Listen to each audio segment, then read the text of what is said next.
하박국 머리말. 믿음의 삶은 당혹스러울 정도로 예측 불허인 모험의 여정이다. 다음에 무슨 일이 닥칠지 알지 못하며 예상대로 일이 성사되는 경우는 많지 않다. 흔히 우리는 자신이 하나님의 택함과 사랑을 받는 자이므로 하나님께 특별 대우를 받을 것이라 여긴다. 자연스러운 기대이기는 하다.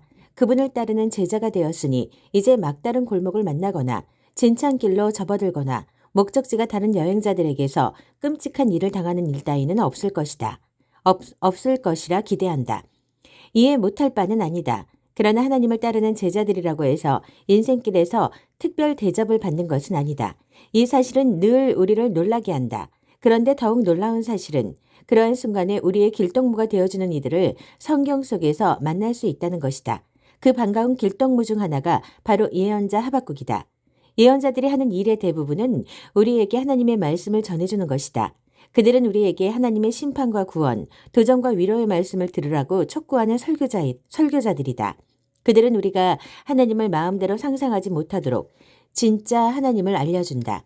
하나님의 말씀에 귀 기울이라고 외치는 예언자들은 세련된 완곡어법을 사용하는 자들이 아니라 가히 우리 면상에 주먹을 날리는 식으로 설교하는 이들이다. 그러나 하박국은 우리의 말을 하나님께 해주는 예언자다. 그는 도무지 이해하기 힘든 일 앞에서 우리가 느끼는 당혹감과 하나님에 대한 실망감을 서슴지 않고 하나님께 털어놓는다. 그는 하나님께 우리 말에 귀 기울여 주실 것을 요구한다. 그것도 예언자답게 정색을 하고 단호한 말투로 말이다. 하나님, 얼마나 더 외쳐야 저를 도와주시렵니까? 사람 살려, 살인이다, 경찰 하며 얼마나 더 소리질러야 저를 구하러 오시렵니까?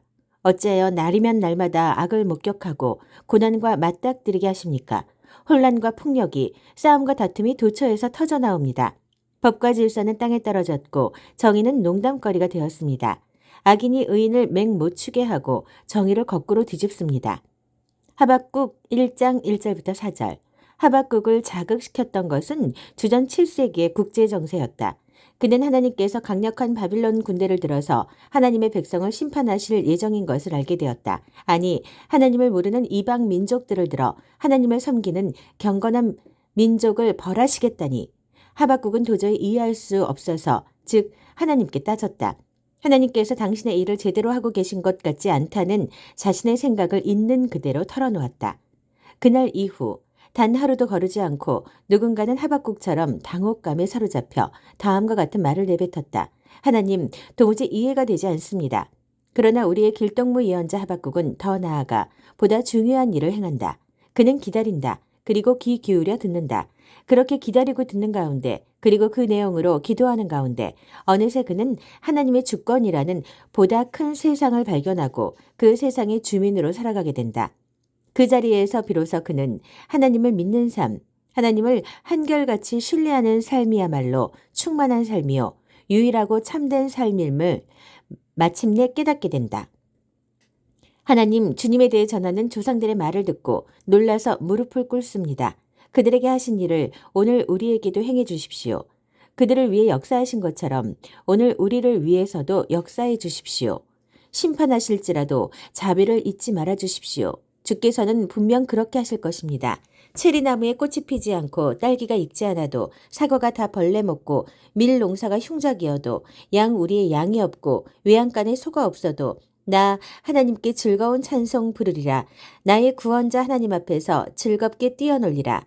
나 하나님의 통치와 승리를 믿고 용기를 얻어 기운을 차리네. 사슴처럼 뛰어다니는 나, 산 정상에 오른 듯한 기분이라네. 하박국은 우리와 출발점이 같았다. 그 역시 우리처럼 혼란에 빠져 있었고 불평했으며 심지어 하나님을 고발하기도 했다. 그러나 그는 그 자리에 머물지 않았다. 그는 더 나아갔다. 결국 그는 하나님을 사랑하는 자들에게는 삶 속의 모든 것들이 협력하여 선을 이루어내는 그런 세상에 도달하게 되었다. 우리를 길동무로 데리고서 말이다.